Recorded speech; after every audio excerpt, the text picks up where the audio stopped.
A lot of conflicting stories from the very beginning. One story is that he walked away from camp, and then the other story is that a group of individuals picked him up on the road. The tips that come in support both of these theories. And then the following weekend, there was another tip. This tip was called in by a logger. This person claimed that they spotted clothing about a mile or so from Hobo Campground. When searchers arrived, they found items confirmed to be Michael's lying under a tree across the creek. So it's like the road, the creek, the bank, a tree, and that's where Michael's clothes were from the way that it's explained. And this made not a bit of sense to anyone. The clothing wasn't directly on the roadside, but it could very clearly be seen by this logger driving by. I don't think this person had set out to go and search the area. They just so happened to see it and knew about the case and decided to report it. So how on earth had it been missed this entire time? Even more so because this area had been searched multiple times. It had been searched by Michael's family several times. I think even his uncle or someone very close to him had searched this exact same area. 3 different search and rescue teams had grid searched there. Hundreds of people had been in this area driving up and down the roads. There had been dogs in the woods. There had been drones. People who couldn't come in person were looking through the drone footage on their computer trying to find and spot anything. They went all up and down the banks of the river. Yet somehow these clothes were not found. As recent as last weekend, search and rescue investigating yet another tip. Our KVAL news crew on the scene December 11th when items were found near a swimming hole about a mile from Hobo Campground, visible from the road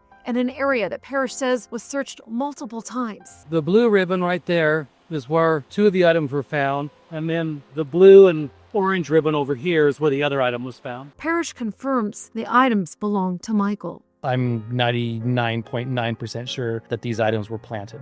It is the unknown that weighs heavy on their hearts. Every morning during my devotions, I pray that prodigal son story will happen for us. I do. But then I have to be realistic. And so Michael's family could not shake the feeling that Michael's clothing was planted there, possibly to redirect the attention back to Hobo Campground, just as they were conveniently beginning to search new areas. And I have to admit, that seems really weird.